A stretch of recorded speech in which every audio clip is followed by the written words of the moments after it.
to bring you guys this content week to week.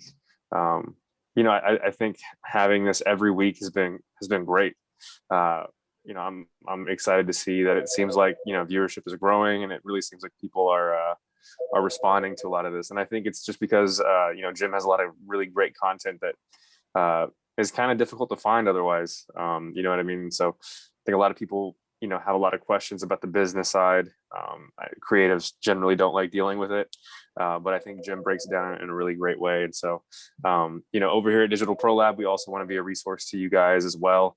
For a lot of photographers, prints is going to be another side of the business that they don't necessarily always think about. And so we want to be y'all's kind of go-to here in San Antonio for quality prints. It always helps whenever you can talk to the people who are doing the work for you. You can always swing by, you can pick up the phone, and you're not going to have to be on hold forever to get a problem fixed or to get any answers that you might need. And so we want to be a resource to you guys beyond that. We've got a ton of stuff coming down the pipeline. Amanda, our owner, and I have been working on for other things aside from just printing that we were going to be able to do for y'all. And so whether it be education like this, or recently we just had a fundraiser mixer where people were able to go out and do some really good networking, stuff like that, to kind of enrich the community, and like I said, just uplift the photography community. And so again, Jim, thank you so much. I'll go ahead and say it right now and probably later at the very end, but this week, we usually like to have some sort of a nugget for you guys as a thank you for tuning in. This week we're going to be doing, Amanda and I kind of wanted to do something different, a little bit out of the box this week. And so rather than a product that we're going to be, doing some kind of a discount for, we wanted to offer you guys half off of a monitor calibration.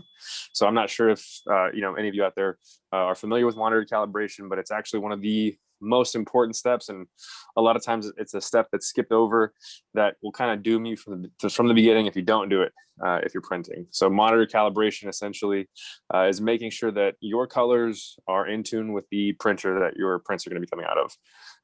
Amanda likes to use the analogy of like playing a violin or any kind of a musical instrument. There is a standard that you tune to. And just like music, there's going to be a color standard that printers and at least anybody who's printing professionally should be adhering to. And so normally our monitor calibrations are $100. For you guys, we're going to do half off, so $49.95. And again, that's just going to be, making sure that all of your colors are looking great, making sure that your brightness isn't too bright or too dark, and just ensuring that whatever comes out of our lab matches what you're seeing at home. And so that's also going to be, pertinent even if you're not printing right now. I think we all can attest to picking up different devices and our photos looking different, maybe on our laptop versus our phone, anything like that. And of course, there's not necessarily anything you can do about somebody else's device, but making sure that at the very least, the computer, the monitor that the file was generated on was accurate is going to be the best way to kind of keep that deviance, as low as possible. And so I'll go ahead and throw in the chat my email address. If you'd like to set up a monitor calibration, you're going to need to email me, and I'll set up a time, work with you to set up a time for you to bring that by. You'll have to bring by your monitor and your computer, and we can get that done for you. Turnaround times on those are usually, if we work out something, you bring it in the morning, we'll have it back to you, later that day, if not the day after. So you shouldn't be down too long. Without a computer, obviously that's, being without a computer as a photographer who needs to do editing is kind of scary, but we usually get it turned around for you guys pretty quick. And so, like I said, if that's something you'd like to take advantage of, just send me an email, say, hey, I want to get in on that monitor calibration, and we can help you out.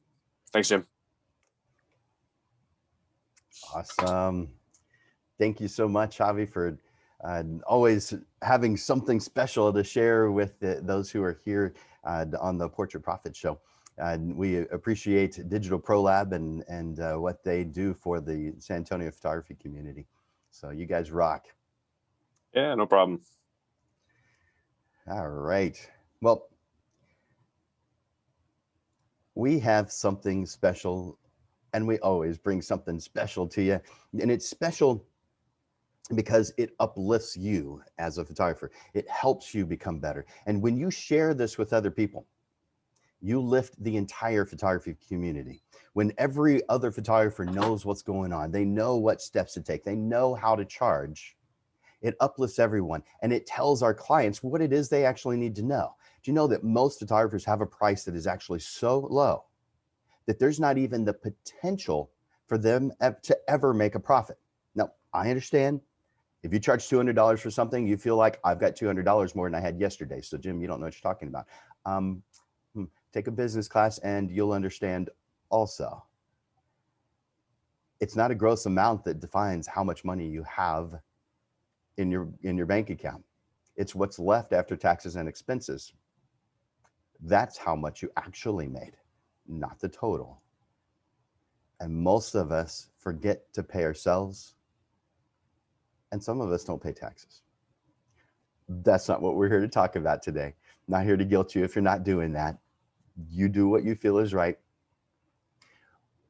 But the bottom line here is, if we share what we learn, what we know with other people, we are uplifting everyone, not just photographers, but clients too, because they'll start knowing what the norm is, so that we as photographers, as professional photographers, can actually make a profit, can actually live off of the income, can pay our bills with it, can pay our mortgage, can pay the car payment, the gas, the electric, all the food. Yes, that's what your photography income should do for you and can do for you.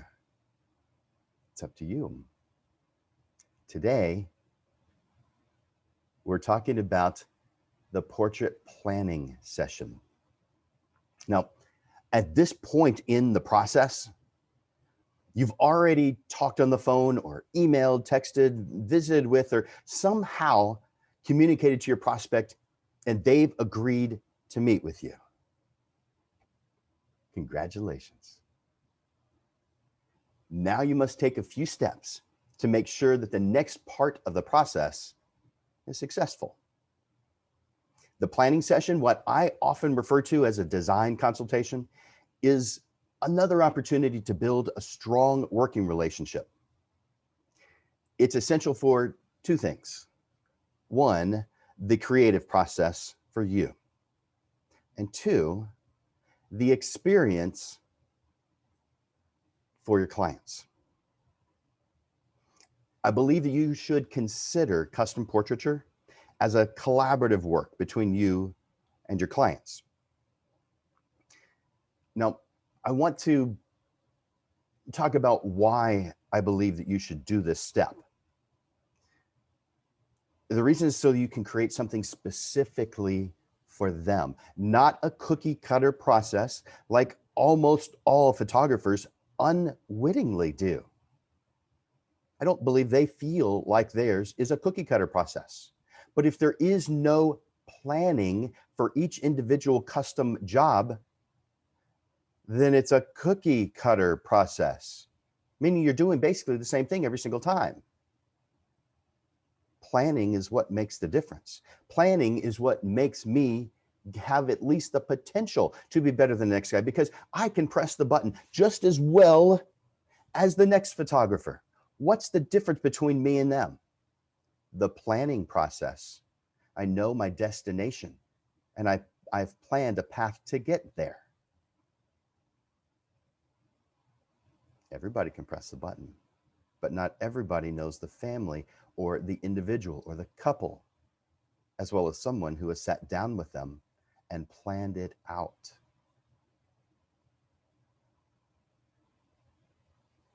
Instead, well, before that, essentially most photographers find a pretty place to be. They roam around in this pretty place until they feel like they've got enough good images. That's basically how the session goes. Instead, I believe that you plan what they want as an end result, and then together you plan a process to make it happen. And I want to do that ideally in the place where the artwork is going to be displayed. So generally speaking, I'm doing this planning session in their living room. I'm sitting down with them on their couch, looking at the wall where this photograph will eventually be displayed. I believe that small, conscious choices during each step of the photography process shape both their experience of how they'll enjoy the art that's going to be on their wall for years to come, and how you are able to create it. Because you take the time and effort to understand your client, you will create a strong relationship, causing you to create more beautiful and emotional work that will make your clients cry tears of joy every time they see it on their wall. So what even makes the planning session possible? We talked about this in the last episode of Portrait Profits, the phone call. And it's generally a phone call. There are other ways to do that, but it's generally a phone call. So before we get into this planning session, let's make sure that we know what we had to do, what had to happen in order to make this possible. During the phone call, you had to know what to say. You had to know what questions to ask. You had to know how to respond to their objections and stalls. So there's some important prep that happens ahead of time, because you are starting to sell your art before you have any products to sell them. You don't start selling prints at the portrait selection consultation after the photography session. You start selling before you have anything to sell. That's when you start, because that's what's fair to them. Knowing what it is that you're going to create helps them put a picture in their mind and helps them decide if they want to choose you as the tool to help them get a beautiful photograph on their wall. So we want to be fair to them. I think it's just being fair. Here's a mindset. Your tone of voice, your enthusiasm, your genuine interest in your client is just as important as the words that you use. I believe that the more you talk, the less you sell. The more she talks, because generally it's a mom that I'm talking to, the more she talks, the more I sell. The person who asks the questions is in control of the conversation, but they are doing less talking. Now, when you do ask questions, do not answer the questions for her. Let her think and answer them for herself, even if that means it gets quiet. Awkward silence can be a good thing. It may be a necessary thing. The goal of the initial consultation, usually by phone, is first to confirm that you are just the right tool to help them reach their goals. Goals both already known by your client and those that are discovered because of the conversation that you're having. During that phone call, one of two things happen. One, you determine that you're not the ideal tool for them at this time, at which you're going to end the conversation with grace and integrity and referring them to someone who does what they are wanting to do. That would be the ideal situation. The second of two things that can happen during that phone call. You determine that you are the right tool for them. Once you've determined that you are the right tool, you plan in detail what happens as a result, where you're heading. This is where the planning session comes in. In this lesson, we'll discuss steps and considerations. Now, a couple of things that I like to point out is people buy photography for emotional reasons, not logical ones. So there's a lot of reason, a lot of benefit to keeping the conversation on the emotional side, because that's what it's about. In my opinion, a photograph, a portrait, is an act of love. Now, does every single image fit that description? No. But to me, a portrait of someone, if I have a portrait of someone, this is just a representation of love. If I am planning a family portrait session for my own family, it is a representation of the love of our family. So I consider it an act of love. Theodore Roosevelt once said, people don't care how much you know until they know how much you care. So I want you to be interested in them and what it is they have to share with you, the stories they have to share. The planning portrait mindset. Number one, just like everything else, prepare. During the phone call, you'll have collected the information about the prospect. Review and have that information with you. It's going to have basic information, names, contact information, what they want to have photographed, why they may want to do it at this time, anything they may have mentioned, their thoughts, their goals, relationships, location, number of people in the photograph, pets, that kind of stuff. Note, your goal isn't to collect as much information as possible from them. Your goal is to collect the information necessary to create an image in your mind, because you're going to be creating something for them. So your goal is to paint a picture in your mind. So make sure that you're taking good notes at all times, because you're going to be visiting with a lot of clients over the years. You don't want to combine them. About the meeting location, if you're going to do it at your place, meaning your office, studio, or your own home, if you're doing it at your place, make sure that your area that you'll be meeting in is neat, it's clean, it's comfortable, and be ready 30 minutes ahead of time. If it's going to be at their place, my preference, arrive on time or up to 5 minutes early. Don't arrive 30 minutes early. Don't arrive even 15 minutes early. And make sure you don't arrive late. Number two, the greeting, and then direction, where you're heading. In my opinion, a greeting should be happy, professional, confident, but it needs to be whatever you want to convey to your clients. Again, to me, it's happy, professional, confident. You may have a different description of how you want to come across. What happens in the first few seconds is going to shape much of this planning session. They decide very quickly if they're comfortable with you. It may take a bit longer for some to decide whether they like you or not. Once you've done that greeting, lay out the objectives of the meeting, even though you already did that on the phone. And with your follow-up email, lay out the direction of the meeting, the objectives. What are we about to do? And why are we about to do it? Make it clear. Yes, you're repeating. That's fine. In fact, that's necessary. And the reason is because even when we're paying attention, we're not paying attention 100%.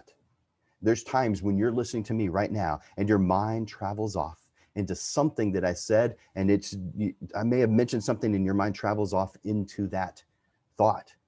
And you're traveling down that thought for just a little while until something brings you back.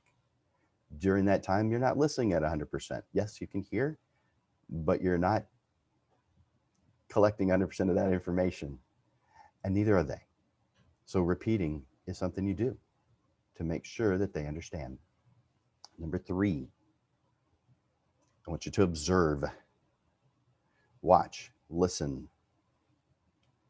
You're going to learn a lot from what they say, how they say it. Listen to the inflections, pay attention to body language, take note of who's in charge of the different things they mention. So if you've got mom and dad, which one is talking about certain things? Which one gets more excited about certain things? Pay attention to these details. Take notes. Generally, one is more dominant than the other on certain things. They have certain things they're more concerned about. Do they look at each other for responses? Do they smile and laugh? Notice how they touch, or even if they do. Number four, get to know them. I mean, really know them. Can you really portray something that you know nothing about? Yes, I understand any photographer can show up and press a button, and they can create beautiful photographs. But that just puts you in the crowd of what all photographers can do. And if you continue to claim you want to do things to stand out from the crowd, then stop doing everything the crowd is doing.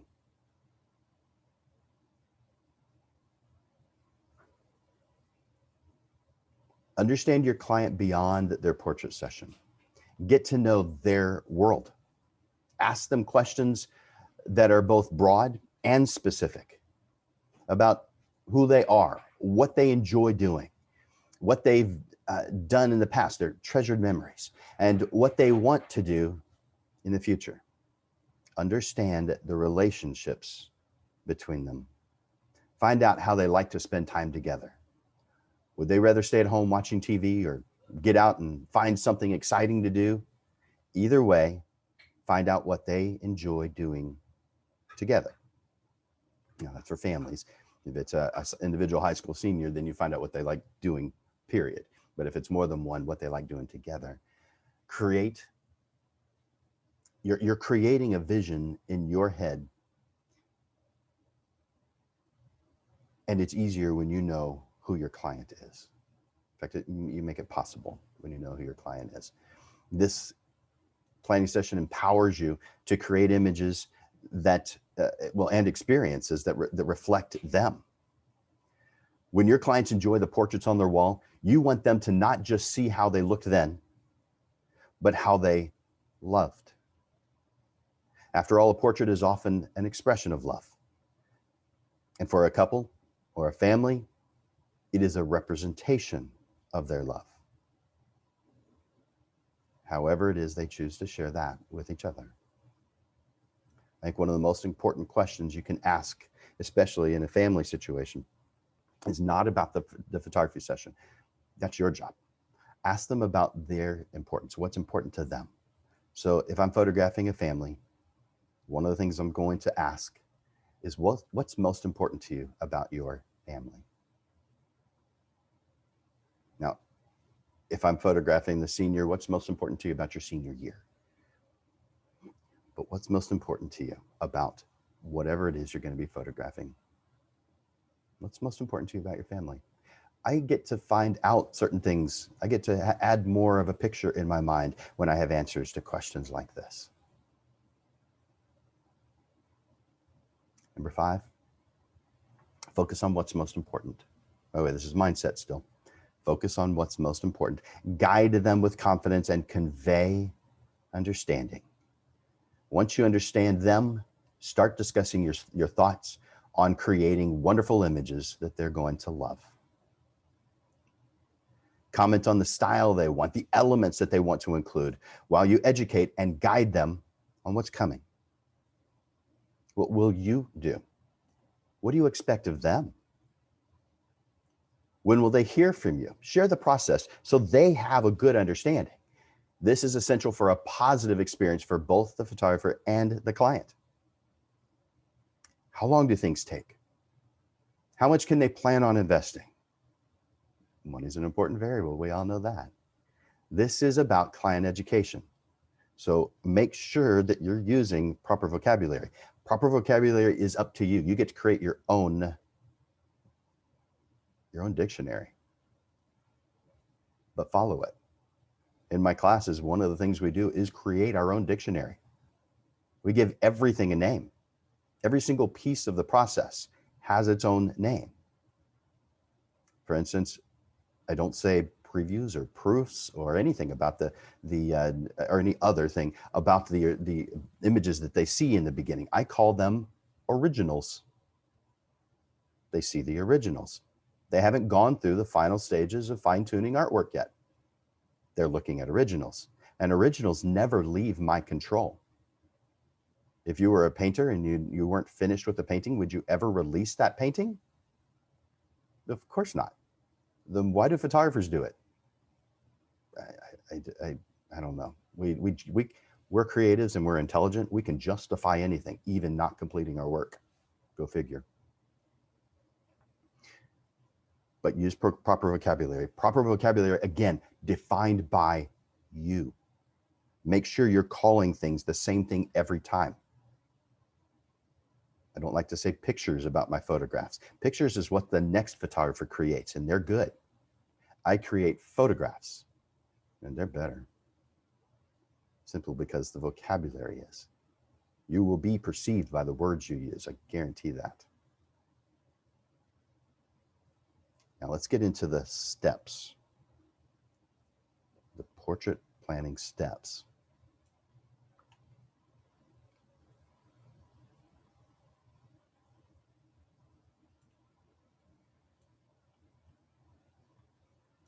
Just like the initial phone call, we go through a series of steps for the goal of understanding the client better. So we create a picture in our mind of what the finished portrait will look like, displayed where it will eventually be installed and enjoyed for years to come. The first step of the planning session process. Rapport building, qualifications, and the dominant buying motive, the reason why they want you or even want to have a photograph created. Two things I want to point out in that. People will buy from people they like. So be likable. Sounds like something that's pretty obvious. You definitely have dealt with people who are in business who don't seem very likable. Be likable to your target market. You want to attract those who are extremely interested in what you do and the way you do it. If someone's not willing to do business the way that I want to do it, the way I've determined is best, then that simply means I'm not the right tool for them, or I haven't educated them as to why it's better to do it the way I do it. It's nothing to get upset about. Second thing in step one is people find interesting the people that are interested in them. So be interested. Those of you who've been in my classes will have heard this story before, but I'm gonna share it with you guys. I was once sitting next to someone years ago. I don't remember where we were. I think it was an airport, but just sitting there. And I was bored. He didn't look like he was doing anything. Neither one of us were on our phones. I don't know if it was pre-phones, but I kind of doubt that. We were both just sitting there and like one seat between us, so we were close. And I started visiting with him, started talking with him. And I asked questions. I call it a deep and wide conversation where I don't really know a whole lot about this person yet, so it's just kind of wide. It's just not really specific stuff, it's general stuff. And then I find something interesting about what he said, and I go deep into that subject a little bit more. I ask further questions so that I have painted a picture in my mind. And so I'm just asking the questions about him, finding out who he is. What was interesting is when it was time to go, he said, "You know, you're one of the most interesting people I think I've ever met."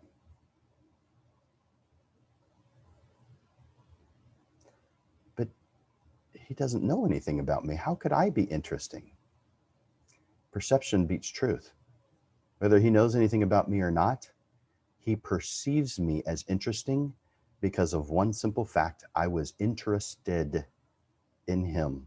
So to be interesting, be interested. Ask him questions. People love sharing their story.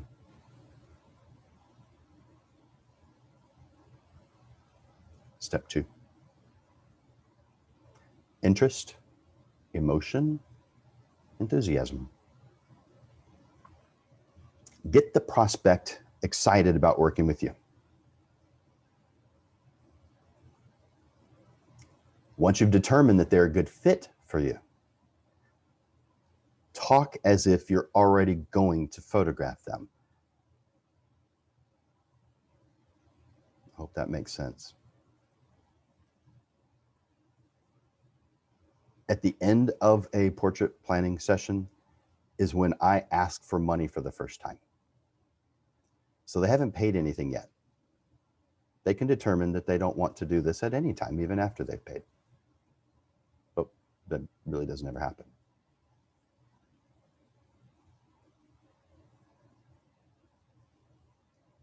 But once I've determined that I am the right tool for them, I switch how I'm talking and I start talking about what it is I'm going to be doing for them.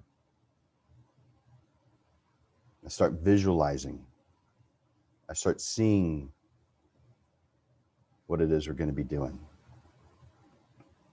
Talk about the prints on their wall. Help them to envision what they're going to see as an end result.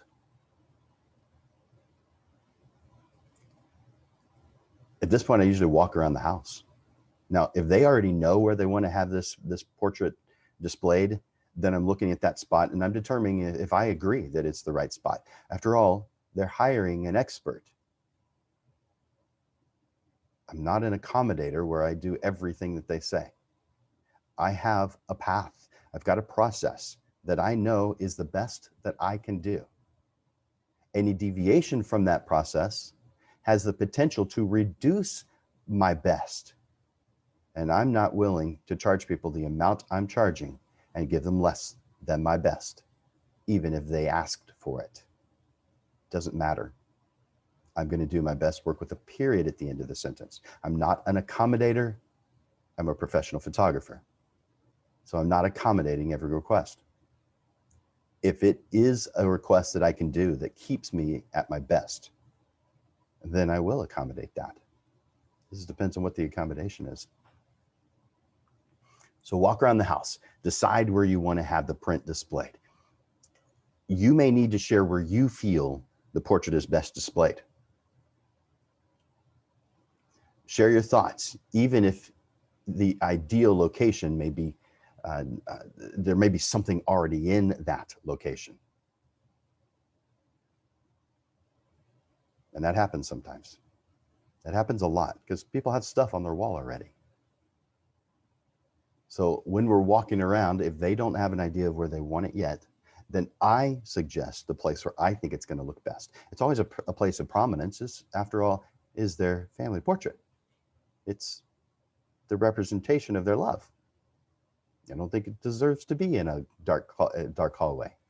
I think it needs to be in an entryway, above a fireplace, somewhere in the living room, dining room, somewhere where it's going to be able to be enjoyed every day by any guest who happens to come into the house.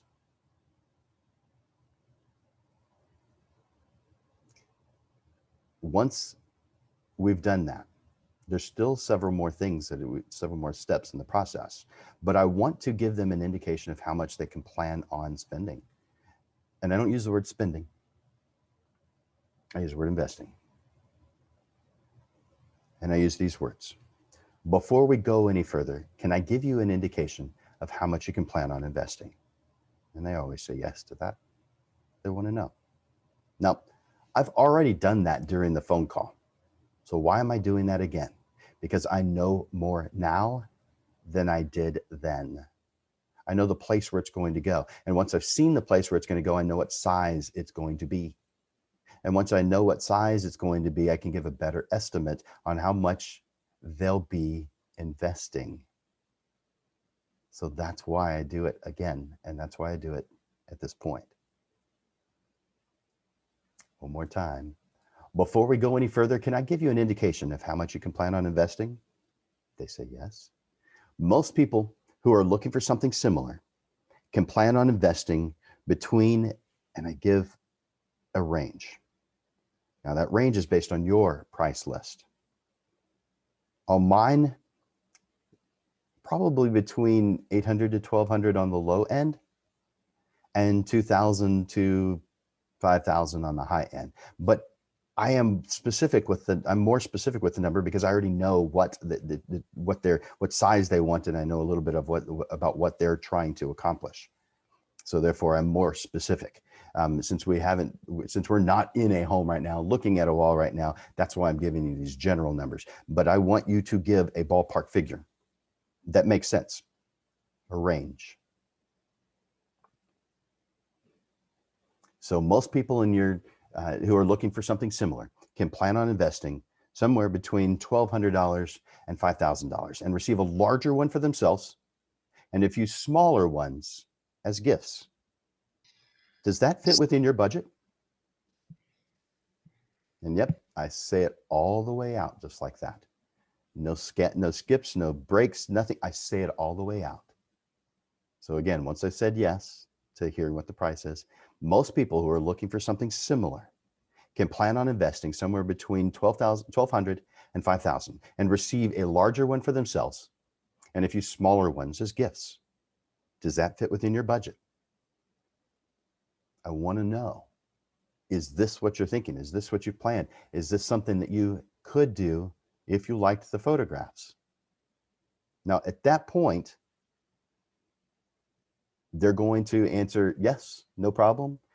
They may say, if it's on that lower end, they also may say, oh, dang, I didn't realize it was going to cost that much.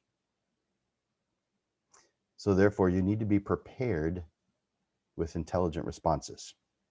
And if you've got the handout, if you're on the Zoom call, then you got the handout.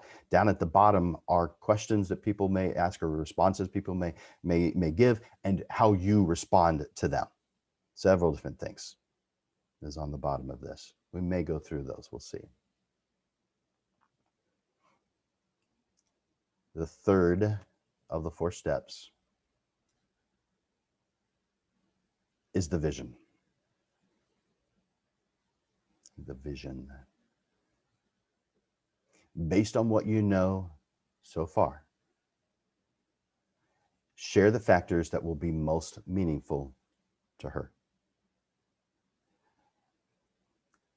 Based on the location of the final print, the wall portrait, you're going to know a few things. You're going to know orientation, whether it's a horizontal or a landscape, or excuse me, a horizontal, which is a landscape, or a vertical portrait, or maybe a square. You're going to know because you see the space that it's going to go in.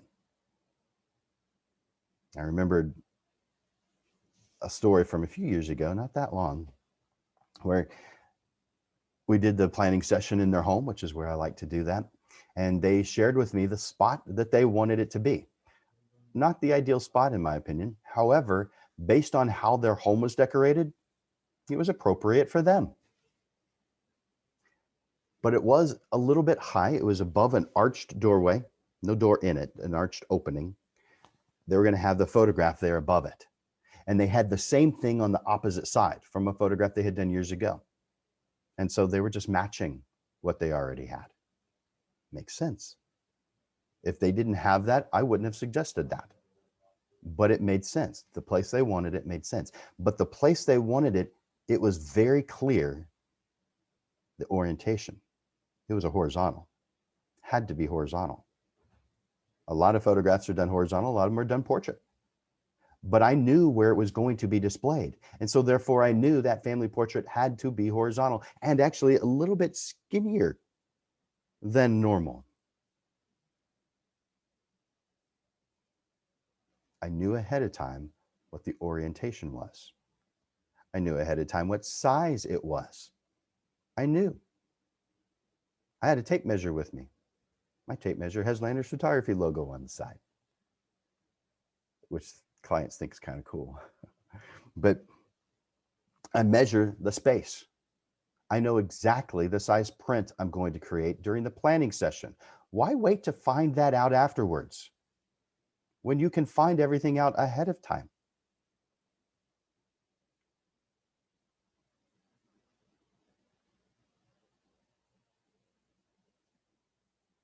The next one is color scheme.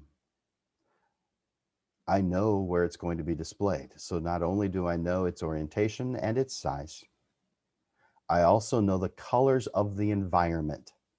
And so when I'm suggesting locations and clothing, I suggest things that will fit the environment where that photograph is going to be displayed so that it matches.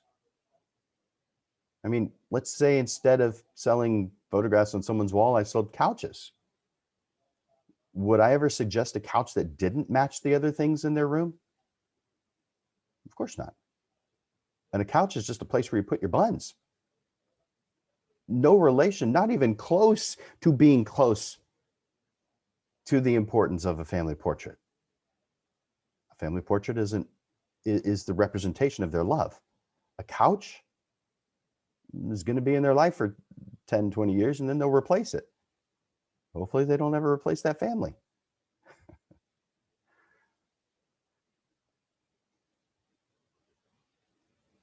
I also think about the general feel for the environment that the image will be displayed in.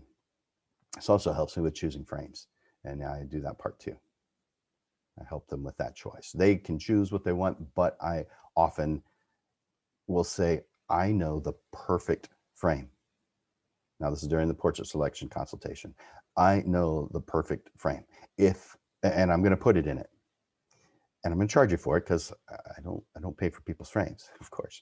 But I'm going to charge you for it. But I guarantee that if you don't like it, I will replace it at my cost. Now, if there's a difference in the cost of the frame, then you just pay for that upgrade. But I will replace it at my expense.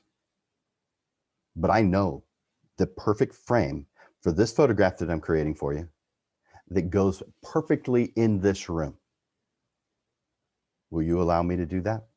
With the guarantee that I'll fix it if you don't agree? And every time they say yes. Every time.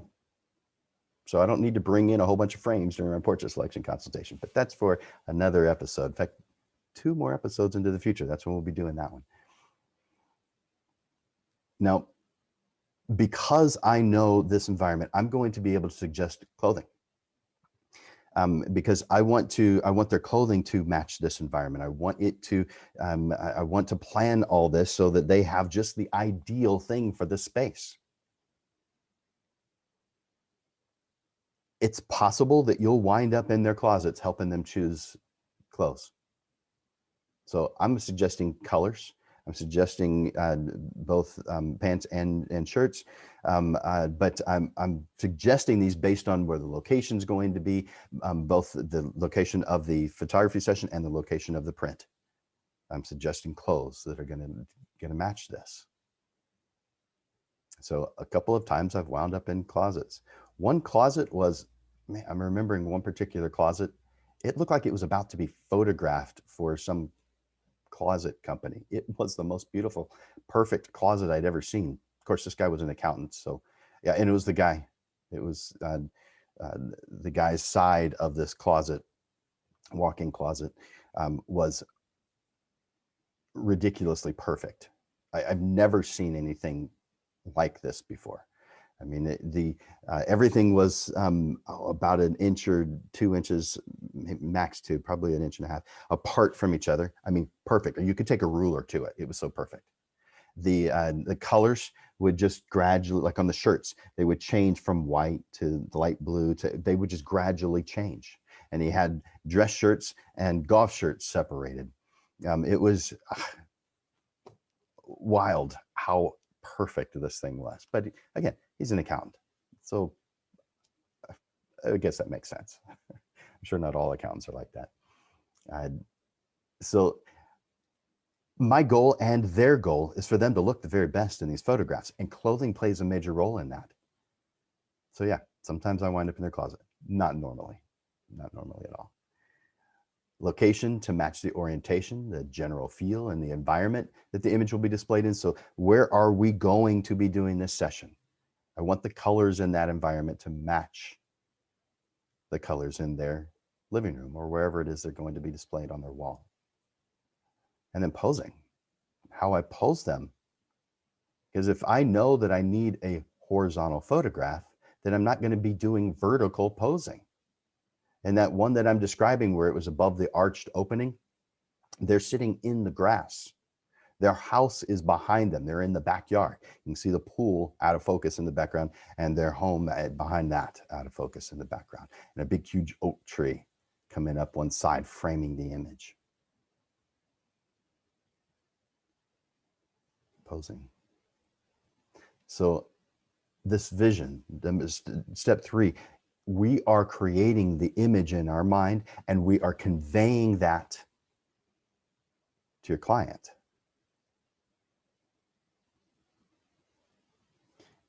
We're also talking about what else they might want as far as prints. Because grandma, if there is a grandma, in every situation has to have a photograph from that family portrait session, from that senior portrait session. Yep, grandma wants photographs. Now, she probably doesn't want a big one. How do you define big? Big is relative. I think people base big off of what they've experienced before. I remember one time years ago, a guy called, and it's almost always moms that call, so this was a weird one. The guy called and said, I want to do a family portrait session. We haven't done one ever. And I want a big one. I want the big one as a print. And I'm sure you are just like me wondering, what does that mean, the big one? And so I asked, of course, if I don't know the answer to a question, I ask, I don't assume. So I ask, what does that mean to you, a big one? And he said, oh, I want the biggest one. I want the 8x10.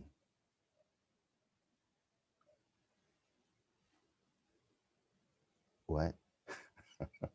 No, I didn't say that. But in my mind afterwards, I'm trying to analyze, why would someone think the biggest print is an 8x10?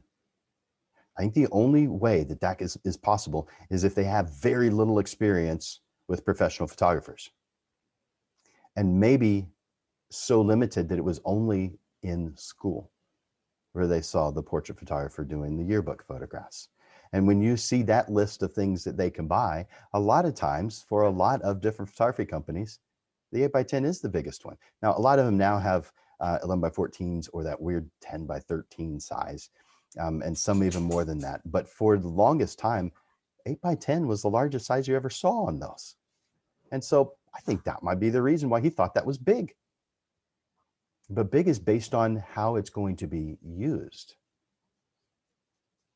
So a photograph on someone's wall, you make it appropriately sized for the space that it's going to go into. It's not big or small, it's appropriately sized. And so I don't use the word big usually, not in describing portraits. I use the word appropriate, appropriately sized. Because to them, it may be big, but it's the right size for where it's going to go. So it's not big, it's appropriate. But I want to know, what else are they going to want?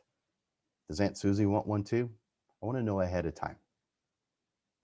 Is grandma going to want just a photograph of the kids or the whole family? I want to know ahead of time. I want to be able to create whatever it is that they want ahead of time because I know what it is that they want. Yep, I'm going to photograph all the different combinations I can think of. Yep, I'm going to do that because they may not think of everything ahead of time. And I know from experience, I'm able to sell a few things that they didn't ask for ahead of time. So yes, sure, I'm going to do that. But I want to make sure that I get whatever it is that they know that they want ahead of time. So we discuss that. Once we've accomplished that, we have a vision of what it is we're going to be doing. And we've talked about how we're going to get there. I tell them the process. What happens next? What are all the steps that we go through? And effectively, how do I do business? I'm telling them that the next step will be planning the portrait session itself. We'll be putting that on the schedule, and the portrait selection consultation and what happens during these things. We'll talk about each one. In the next episode of Portrait Profits, we'll be talking about the portrait session from a sales point of view. What all happens during a session, but what things should you be talking about? And then after that, the steps you're going to take, you're going to cull the images. You're not going to show everyone. So I tell them, I don't show every single photograph that I create. If your eyes are closed, why would I waste your time with that? If your head is tilted and I fixed it in the next one, why would I show you the bad one? I'm not going to do that. I will cull the images, and I'll cull them down to a number that doesn't cause you to have to spend all day looking at the photographs. I usually cull them down to under 40, and my goal is to get into the 20s, showing you the cream of the crop and not wasting your time with what isn't. If it's slightly out of focus, I'm very unlikely to show you that. It has to be pretty much perfect. Now, that is from a technical side, and so I do give them choices, because they're going to have some things that aren't on the technical side that they're making decisions based off of.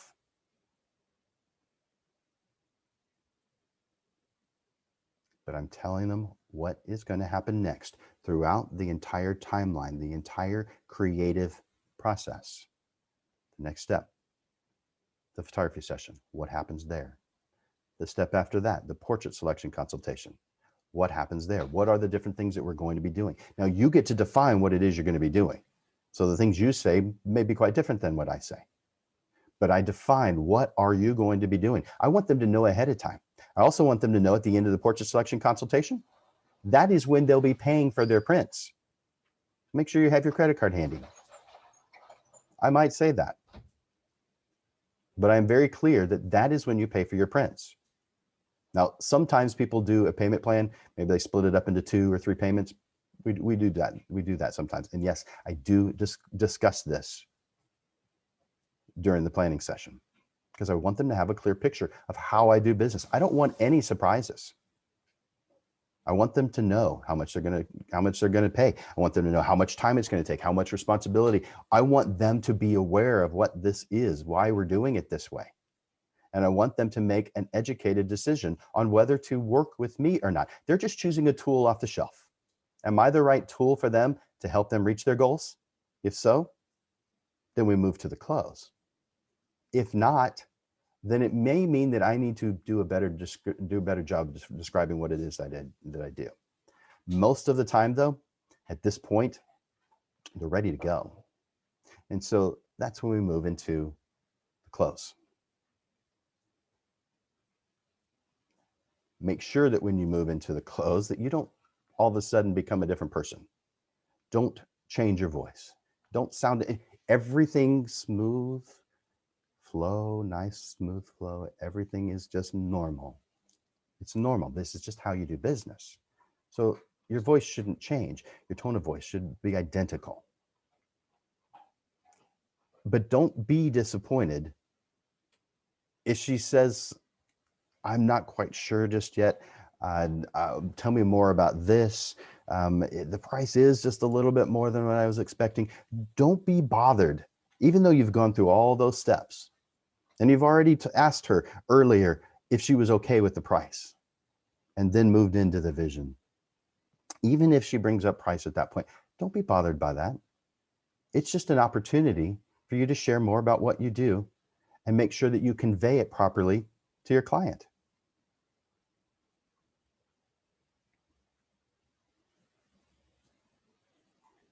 They may say that they, you know what? I'm going to give you a couple of examples. They may say that they need to check with their husband and get back with you, but that would be a mistake if that were to occur. And the reason is because I want, maybe demand is a more appropriate word, that all decision makers are in attendance at this portrait planning session. So if it's a mom and dad, then both need to be there. If it's a single mom or a single dad, well, of course, then it'd be just the one. But whoever the decision makers are, whatever that means to them, those parties must be present. And I am a stickler on that. And the reason is because it is unfair for me to turn mom into a salesperson for me when she goes and talks to dad. That is not fair to turn her into a salesperson. She knows nowhere near what it is that the photographer is going to be doing compared to what you as a photographer are going to be doing. And you're making her your salesperson? How rude. That is uncaring to do that. Make them both be there so that they're on the same page. You're forcing them to be on different pages when you make mom the salesperson for dad. Now you may say, oh, come on, Jim. Sometimes one of them can't be there. No problem. We just reschedule. That's the easy one. We just reschedule to when you can't be there. It's not a problem. I understand things come up. No problem. Now, what if they don't tell me and I discover it when I've arrived at their home? Oh, man. All right. At that point, I am very likely to go ahead and do it. And they won't know that I'm bothered. Not at all. But I am bothered because I've done a good job of conveying that both of them must be present. The only thing that happens, the majority of the time, the thing that happens when one of them's not present is a delay. They say that, okay, thank you for that information. I'll get with my spouse and then get back with you. So therefore, you've put yourself in a position of imminent delay. My goal isn't to increase the amount of time it takes to go through the process. My goal is to have an efficient process because it's best for me, it's best for them. I want them to be happy. I want to make it easy for them. And turning her into a salesperson for him, that doesn't fit my description of making it easy for her. So therefore, I consider it mean of me to make her do that. I know you guys may do it differently, and that's good too.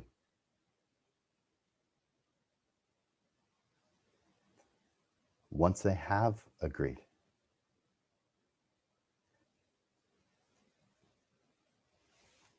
I'm telling them,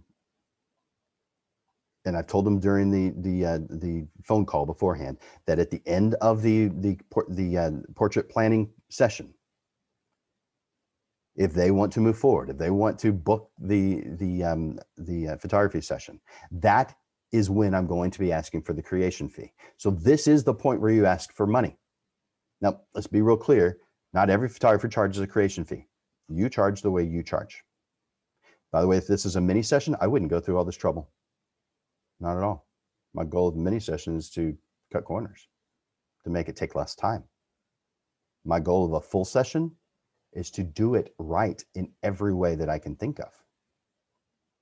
And then continue education to find out more ways that I didn't think of. Because I don't know everything. Do you? No. But that's why you're here. And thank you for being here. I'm telling them that I charge like a mechanic, parts and labor. The creation fee, labor. The prints or whatever products they order afterwards, that's the parts and labor.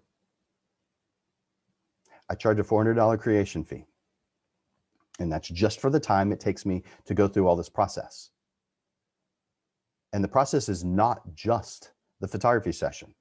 That may be what they feel it is they're paying for, but they're paying for every single part of this creative process. I charge $400 for it. That's actually less than it costs me. I think every one of you should know exactly how much it costs you to do your job. It costs me between $750 and $1,150 to photograph a family. Let's go with that lower end. It means that if I don't hit $750 in a sale, I will lose money. What? But you just gained $750. How's that losing? Because I know the value of my time. It takes me an average of 21 hours to photograph a family, from that first email and then the phone call and then this drive time and then planning session, drive time again. All the different steps that go into this process take me an average of 21 hours. It's not just the photography session, that hour or half hour that I'm doing. That's not the thing I'm charging for. I'm charging for the creative process. And I know that it costs me at least $750 to do so. So everything in addition to that is potential for profit. Anything less than that is losing money, because I've done the numbers. It's just simple math, which I can help you with. If you want to go over that, I can go over your price list. I can give you your ideal price list, your exact numbers, because it is simple math. It takes me about 20 minutes, 30 minutes to do so. And I'll do that for you for free, private, one-on-one. You can do that by going to portraitprofits.com and clicking on About, and you'll see a link there. It takes you to my calendar. Just find a time that works for you, and we'll determine your price list. I'm not charging you for it. I think you need to know what your prices are supposed to be. It's math. It's not feeling based on what other photographers charge. Well, that guy charges this amount and I'm about as good as him, so I'm going to charge that too. What? That's crazy talk. That means you don't know math. You don't know business. No, it's not based on what other people charge. You have very specific numbers that are ideal for you, and I can prove it. So again, go to portraitprofits.com, click on About, and click on the link that takes you to my calendar and put it on your schedule. It's really as simple as that. portraitprofits.com.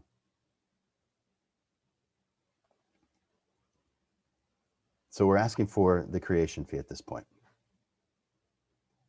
I ask it by looking them directly in the eye because this is the norm. So treat it that way. So the creation fee is $400. Would you like to take care of that with a credit card? And they say yes at that point. They hand me their credit card. Almost always it's the credit card. Occasionally it's a check, but I don't see those very much anymore. And then I put it on my calendar. They put it on their calendar. I schedule both the photography session and the portrait selection consultation. I know both of them are coming up, so why make them pull out their calendar twice? Why make you pull out your calendar twice? Let's save a little bit of time here and get both of them done. This is called efficiency. Schedule both the photography session and the portrait selection consultation where they have an opportunity to look at their photographs. Now, I know some people put their photographs online and they post and they pray that they get sales. I believe in hand-holding my clients. I'm the one who's the pro, not them. Why would I force them into being a pro? I shouldn't. I know what I'm doing. I do this every day. They don't. They do, let's say it's a family portrait. They do a family portrait maybe once every 3 to 5 years. Okay, someone who does it every day compared to someone who does it once every 3 to 5 years. Who's going to know more? It's pretty obvious. If you care about your clients, walk them through it for full sessions. If it's a mini session, then I wouldn't recommend going through all that stuff. Sometimes I do. It depends on what it is. But we're talking about full sessions. So schedule both the photography session and the portrait selection consultation. As far as the portrait selection consultation, probably however long it takes you to do it, some photographers do same day. And so that's fine if that's how you do it. Others, it's after that. I spend a little bit of time and go through those images, so it takes me a little bit of time. So I might schedule 2 or 3 days out, up to a week. I really don't want it to be more than a week after the session because everything's still fresh and it just kind of fades away the more time. Their excitement level, their enthusiasm level fades away, and so does your sales. Besides, don't you want to just get stuff done and move on? Yeah, okay. So I'd say within 2 to 3 days, no more than a week.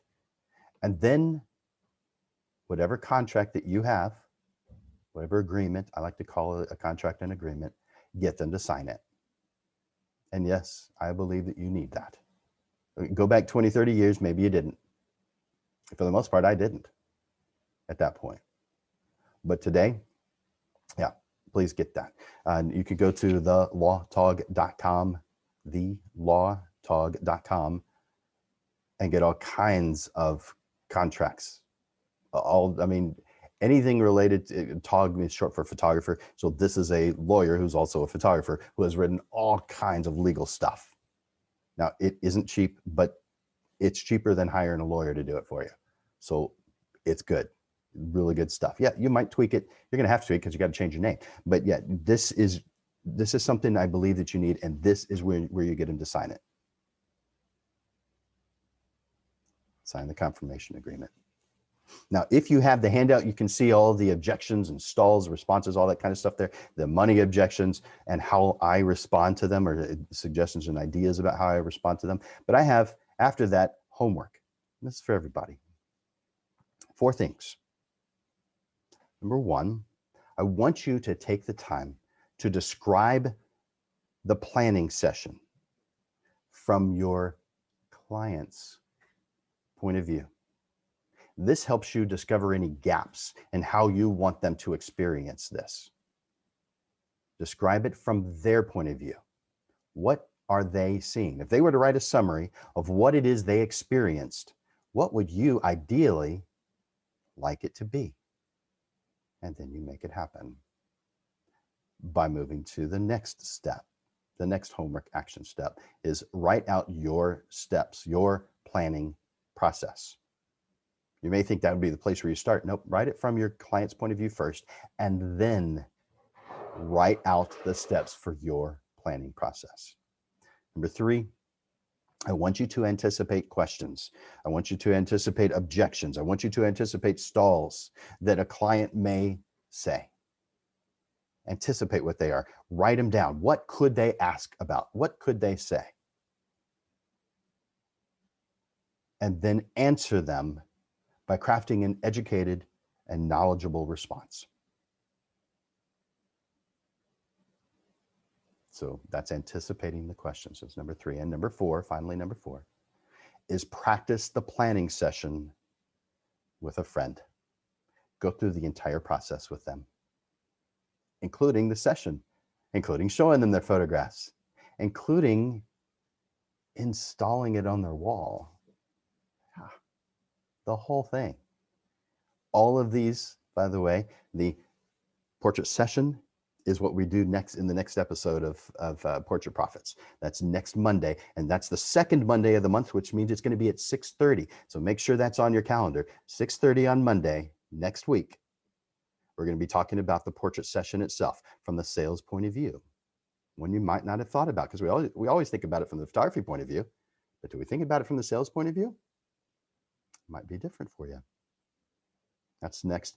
The one after that is the portrait selection consultation, where you walk them through, you show them their photographs, and you help them to get whatever it is that they want. And then the one after that is the delivery and the installation. It's the presentation of the images, putting them in a pretty box, putting a bow on it, delivering it to their home, and installing their wall portraits on their wall for them. By the way, some photographers hire installers to do that part, but they go, if they can, during that. So that's what's coming in Portrait Profits. So I hope that you've enjoyed what we've shared with you today. Is there anyone that has any questions about what we've been talking about so far?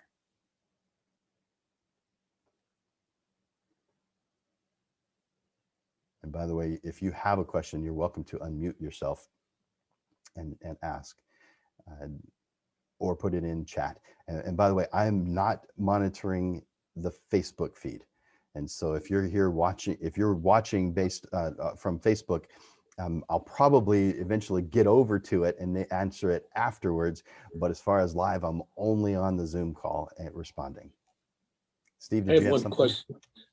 Yes. I'm wondering if you've ever had this happen where they want to photograph in more than one place, like say in their home and then in a park somewhere. How do you handle that? Yeah. And that does happen occasionally. Sometimes it's real obvious why they would want this kind of thing. But I want to know what it's part of that painting the picture in my mind of what it is that we're trying to accomplish here, why they would want such a thing. If it makes sense, we go with the flow. We find a way to make it work. If it doesn't, I share with them why it should be done in 2 separate occasions. So it depends. A lot of times it is done in one. I see the reason why they need that. And so we find a way to make it happen. Hopefully the 2 places are pretty close together. And that happens every once in a while. And I'm picturing one in my head right now. They wanted to do it at their home, but they also spend time at this neighborhood park that was pretty darn close. And so we did it at both places. It really didn't add much to the time. Yes, we had to get in the car. It wasn't close enough to walk. We had to get in the car and drive over to it, but it was a beautiful place. So yep, okay. Part of the plan, just part of the plan. All right, thanks. Thank you, Steve. if you end up photographing in two different places, what about their attire? Yeah, Does that happen? That's a good question. In fact, I had forgotten the example that I just mentioned when Steve asked his question. They wanted to change clothes during. We did the session at their home first. They Which changed was like clothes. more formal, more. It was. Yeah. That's right. You're exactly right. You've got a good picture in your mind. So we did the photograph in their home. They changed clothes, and I went over to the location to make sure that it was that everything was ideal. And it was a good thing that I did, because at this location there was a tennis court, and apparently someone had just, I don't know, maybe they were really bad at tennis. There were tennis balls outside of the court everywhere, even though the court was fenced in. There were tennis balls I don't know, maybe as a kid just doing it. Either that or they were really bad at tennis, but there were tennis balls everywhere. And so I went around picking up tennis balls until they arrived. Because I didn't want to have to mess with that in Photoshop. Yeah. Oh, yeah. So yeah, that has never happened before, never happened since. That was a totally unique situation. I bet each one of you that has photograph sessions have lots of stories to tell, things that are unique, that have only happened the once, and you're like, wow, that happened. Yeah, so there's one of those weird things. But getting to your location ahead of time is something I think everyone knows. I don't think I'm teaching anybody that, but getting to your location ahead of time, making sure that things are, even though you may have scouted it out before, being there early before your clients arrive to make sure that things are going to be just fine. You want everything to be smooth. You want to look like a professional. And so you've put things in place to make that happen. That's a good question, Shel. Thank you for asking it. So in regards to that, when you end up with two different settings, like how do you work the sale, or how do they, I mean, if your plan is to sell, like a formal portrait in a frame you've selected for the spot that you think it's going to look good, how do you juggle both of those? Okay, so if this is a specific situation rather than general, and I was giving you general, so in a specific situation like that, I'm defining what it is that they want to accomplish as an end result. And if the second location that they want to do it in doesn't help them reach their end result, then I'm going to recommend against the second location. Okay. If it does help them reach their end result, then we plan a path to get there. So in your example where they said they wanted the formal photographs, but didn't mention anything about casual, I'm going to recommend against doing the casual. Okay. And focus on what it is that our goal is. Now, what if I'm photographing a high school senior? That changes. A lot of times it's in multiple locations. 2 locations is pretty normal for a high school senior session. I wouldn't say that everybody does that, but there's times when they want to do that in their home. There's times when they want to do that at the school, and there's times when they want to do it at some pretty location, maybe a park that they like to hang out in. Maybe the botanical gardens, maybe the Japanese gardens, maybe downtown street photography, maybe on the Riverwalk, maybe at one of the missions. There's a lot of beautiful, wonderful places in San Antonio. I find it fascinating sometimes when I see people post on Facebook, is there any good place in San Antonio to photograph? I mean, there's just no good places. And I also see every once in a while someone say there's nothing to do in San Antonio. There's always something to do. I mean, okay, if you were like this going through life, maybe you don't see it, but there's always something to do, and there's beautiful places. One of the things I think we'll do in the future is how to photograph, create interesting photographs in uninteresting places. And that is one of the classes on landishphotoschool.com. In fact, it's coming up in just a few weeks, I think 3 weeks from now. Creating interesting images in uninteresting places, because it's people always, photographers, especially new, will always gravitate towards something pretty, and that may be the appropriate thing to do, but please don't limit yourself to that, because you can create beautiful images pretty much anywhere if you know what it is your goal is at the end result, and you choose the tools that you need to do it, and you use the tools appropriately. Okay. Thanks. Yeah, thank you. Anyone else have any questions, thoughts, ideas?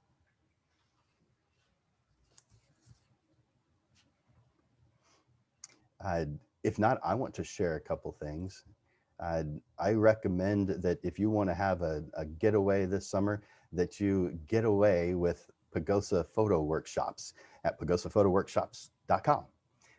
In August, from the 8th to the 12th, myself and 2 other photography teachers, both who live in Colorado, will be meeting in Durango, Colorado, for some fun, adventure, and learning.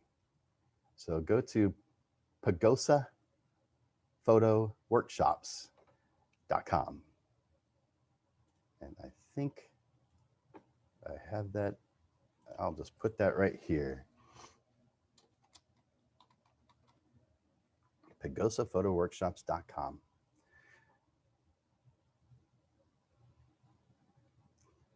And when you go there, click on the add me to your email list. That way you can get email updates, because the one in Durango is the only one's there right now, but we are adding some things. So you can find out what other adventures that we're going to be going on and decide if you want to join us. So that's pagosaphotoworkshops.com. Again, if you want to set up a private session with me, go to portraitprofits.com, click on About, and then scroll down. Did I say it wrong? Oh, Contact Us. I said it wrong. Go to Contact, and then you can see, click here for a free 30-minute private business assessment consultation. When you click there, you'll see my calendar, and you just click a time that works for you. It's as simple as that. Again, portraitprofits.com, click on Contact. And then one more thing. Every year, we have the annual San Antonio Photography Tournament. I really hope that you join. There's 2 versions of it, a kids version and what we call a regular version. So the 3rd annual San Antonio Youth Photo Competition is on July 18th. You can click there to get more information. And the 9th annual San Antonio Photography Tournament is on October 17th. So put that on your schedule, save that date, but get your event registration information here and get your ticket. It's $39 for the regular tournament and only $29 for the kids version during the summer. Now, Javi said that he's given a cool special to us. So Javi, would you like to share that special with us one more time before we end? Yeah, no, absolutely. So again, I actually just threw it over on the Facebook for anybody who's watching over there. If you go to the comment section, the details are going to be there. But we're doing half off of a monitor calibration over here at the lab. And so our monitor calibrations are normally $99.99. So today they'll be $49.95 if you shoot me an email. Again, the importance of monitor calibration, essentially, it's kind of the first step to a successful print.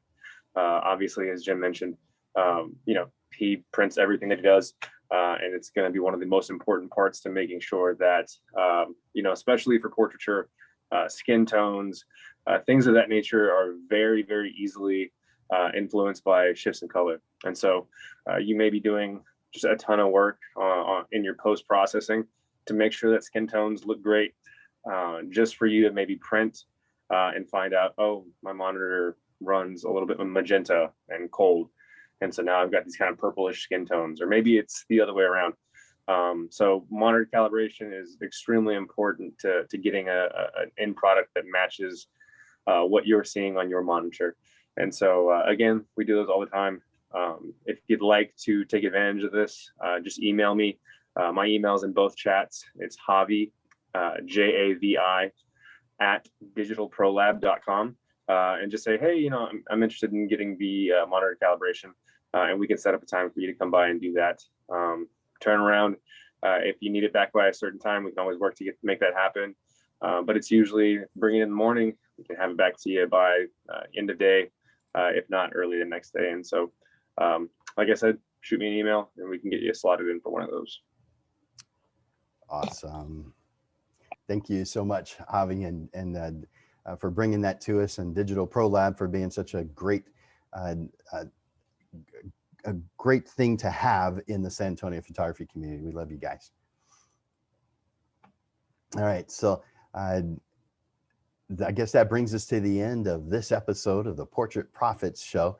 The next session is going to be at 6:30 on next Wednesday, next Monday. Every single month on the second Monday, it's at 6:30. And so make sure you have that on your calendar, that it's not at noon, it's at 6:30. And just one more time to go over what Portrait Profits is all about. Each week on Mondays, the Portrait Profits Show brings you evolving content, bringing awareness to and even fun to the business side of photography. We provide information, step-by-step processes, how-to articles, and action steps that will help you with the struggles you deal with now, so you are consistently realigning the path that leads to the success that you want. Things such as pricing, what to say, marketing, discovering your niche, target market, what steps to take to be more profitable, how to plan, and so much more. Thank you from Landers Photography School and Digital Pro Lab. Thank you for being here in this episode of the Portrait Profits Show. Bye-bye.